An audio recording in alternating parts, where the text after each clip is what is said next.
The English Football League seems to be in something of a boom period. The playoff finals saw record attendances, nearly 210,000 fans going to Wembley for the 3 games. And that's not even taking into account the 52,000 fans who went to the National League playoff final. 52,000 fans going to a game in the 5th tier of English football. In fact, a couple of seasons ago, the Championship had the 2nd biggest cumulative attendances in Europe, bigger than the Bundesliga, La Liga and Serie A. You add in the ever-increasing interest from the US, EFL football seems to be more popular than ever. And look, it's great being part of the EFL, but the ultimate goal for every side is to get to the Premier League and stay there. The problem is it's becoming nearly impossible for anyone to do that. Prior to 2024, there had only been one occasion where all 3 newly promoted teams to the Premier League had gone straight back down. Now it's happened in back-to-back seasons, and by all accounts, there's a strong possibility that it happens again next season. We've also seen back-to-back seasons where the record has been broken for the lowest combined points tally of the 3 relegated sides. The gap between the Premier League and the Football League has gotten so out of hand that just finishing 17th would be an astonishing feat for any newly promoted side. So how do you do it? Well, today I'm going to present my 5-point plan on giving those teams the best possible chance of avoiding relegation. I'm Ryan Dilks from the 2nd tier, and this is how to stay up in the Premier League.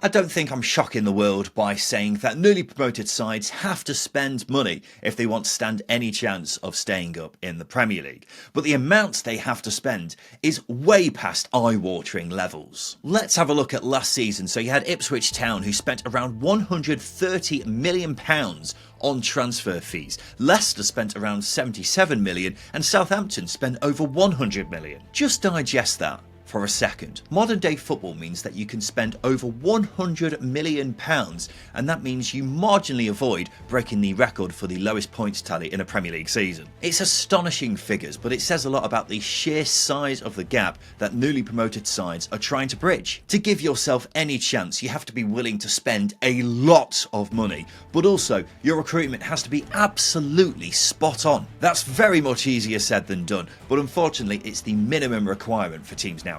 You can even make a fair argument of going down the Nottingham Forest route when it comes to transfers. Of course, they're the last team to get promoted without parachute payments and stay up. In their first season back in the Premier League, they spent £167 million. They spent so much money that they got a points deduction the following season. But look at them now. Not only are they just about to embark on their 4th consecutive season in the Premier League, they've just enjoyed their best season in 30 years. So is it worth breaking the financial rules just to stay up? Maybe so. Alternatively, you could do what I think Ipswich Town have tried to do this past season, and that's put together a squad with one eye on getting promoted from the Championship the following season and perhaps being in a better position to stay up the season after that. Whatever the case, you have to spend money, and that's not just for bringing in players for your starting 11.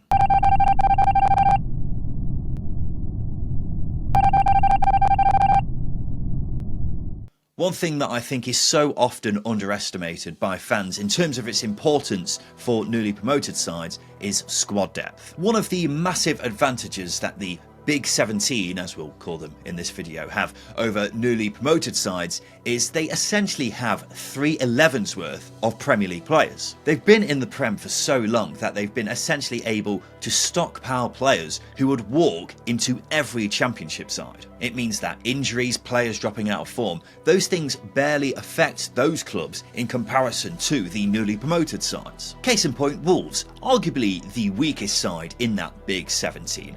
Do you remember Hwang Hee-chan? He scored 12 goals in the Premier League the season before the one just gone. This past season, he started just 5 games despite being fit for nearly the entirety of it, because they just don't need him. Now, say for example, if Joel Pirro suffered a bad injury at Leeds, who have they got to replace him?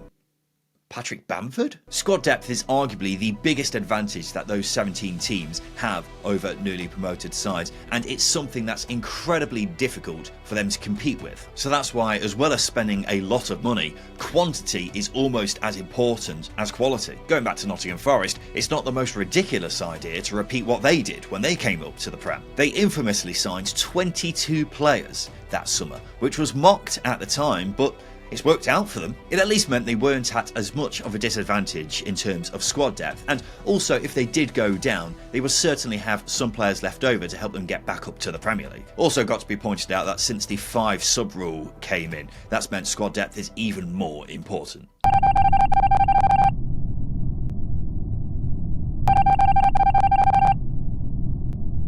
Seems like an obvious one, right? Well, it feels particularly prevalent with these teams coming on. That's because 2 of them have managers with appalling records in the Premier League. Daniel Farke has the lowest points per game record in Premier League history for a minimum of 25 games. Meanwhile, Scott Parker has the lowest points per game record for a minimum of 50 games. Farke had 2 seasons with Norwich City where they ultimately finished bottom of the table. Some will say that wasn't entirely down to him, which is true, but they were still terrible. Meanwhile, Parker got relegated twice with Fulham despite having a fair bit of backing in his 2nd season in charge, and then only lasted 4 games while at Bournemouth. Farke's already faced rumours about whether he's going to be in charge of Leeds next season. The club have come out and said that he will be, but the fact it's even being questioned says a lot. Essentially, these 3 teams need all the help they can get, so they can't afford to have a slow start by having the wrong man in charge. You look at Leicester and Southampton, they both sacked their managers after just 4 months of the season. Yeah, they probably would have gone down anyway, but it certainly didn't help. Ultimately, what I'm saying is, you can't be afraid to change your manager if you don't believe he's the right man. Also, the calibre of the manager available to you is going to be a lot higher than it was when you appointed the guy who got you promoted. You're also more likely to appoint a better manager at the start of the season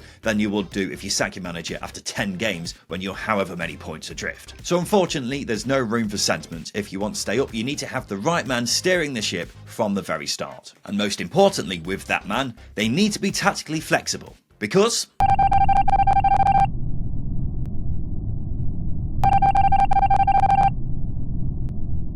it's not the main factor by any means, but certainly one of the contributing factors behind back-to-back seasons of all 3 newly promoted sides getting relegated is an unwillingness to adapt. A perfect example of that is Vincent Kompany at Burnley. They played beautiful passing football in their promotion season. They continue to play that way in the Premier League and got battered. Although it worked out well for Kompany, who got a move to Bayern Munich soon afterwards, despite Burnley going down. And that hasn't helped the gap between the Championship and Premier League, because that's essentially said to managers of newly promoted sides, if you stick to your principles, you can still get a very good job afterwards, even if your team goes down. That seemed to be the approach Russell Martin took with Southampton. They continued to try to play nice football, even though it was clearly to the detriment of his team. The thing is with the 6 teams who have all gone up and come straight back down over the last couple of seasons is I don't think they fully embrace the way you should be approaching the Premier League as a newly promoted side. I think you have to accept that you're the massive underdog every week,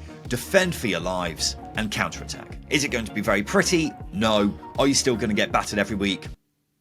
Probably.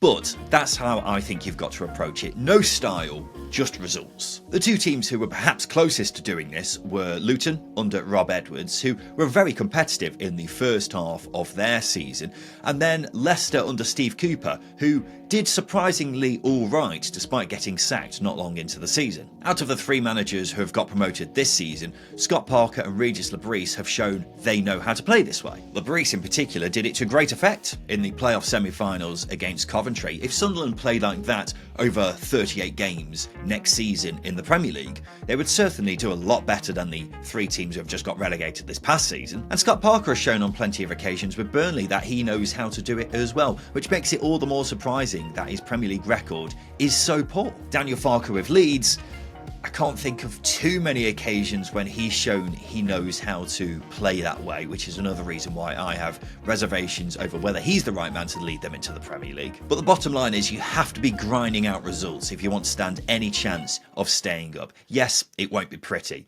but it's the only chance you've realistically got. However, the previous 4 points that I've made throughout this video may be completely redundant if this doesn't happen.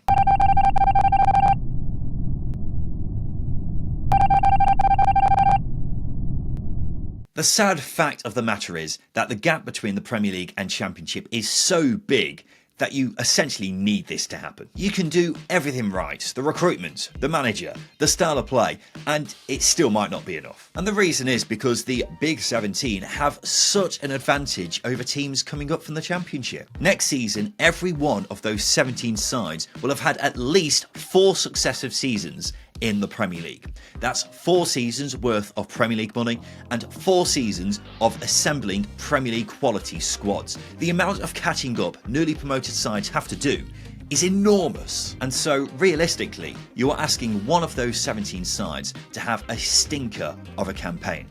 The problem is, when we say stinker, we mean a generational stinker. And that's because the points tallies of the relegated sides is getting lower and lower. As mentioned earlier on in the video, a couple of seasons ago, we saw the lowest combined points tallies of the relegated sides in Premier League history, and this past season, that's been surpassed. You've got Wolves, who finished 16th.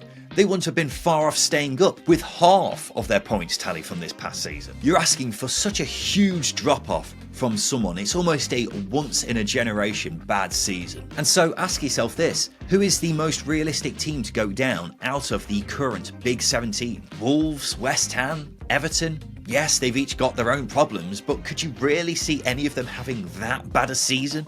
A lot would need to go wrong for that to happen. Their best hope might actually be Man City, if they get a points deduction for those charges. That might genuinely be the best chance the newly promoted sides have of staying up, but who knows how that's going to turn out. So that brings me on to the final question. Will any of the 3 newly promoted sides actually stay up? No.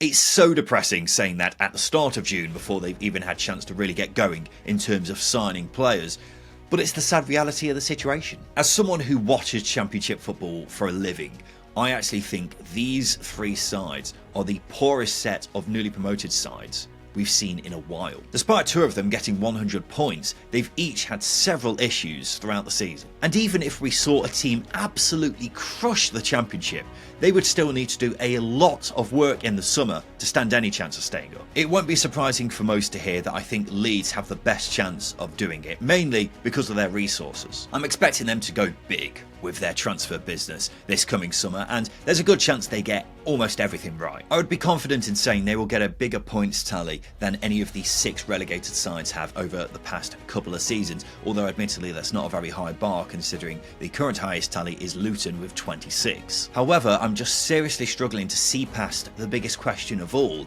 which is, who else will go down? As I say, all 3 of those teams could do everything right this summer, and it still might not be enough. And if we get the very real possibility that all 3 newly promoted sides are relegated for the 3rd successive season in a row, we need to have a serious conversation about what is the point in it all? As I said at the start of the video, getting to the Premier League is the ultimate goal for every team in the EFL. But we are genuinely getting to a stage now where there is very little point in doing it. How much longer can this go on before something changes? That's a question that those at the top need to be asking right now. Not at the end of next season when all 3 teams have been relegated again. Not at the end of the season after that when it's happened for the 4th season in a row. They need to be asking it right now, because unfortunately it's not going to get any better. So this has been how to stay up in the Premier League. Got a bit depressing at stages this video, I apologise for that. Unfortunately, that's just the stark reality of English football. But which of the 3 newly promoted sides do you think has the best chance of staying up next season? Let me know in the comment section below. What do you think is crucial to them having any chance of staying up? Let me know in the comment section below. If you've enjoyed the video, make sure you like and subscribe for more content like this. I've been Dilks from the Second Tier, and a big thank you for watching.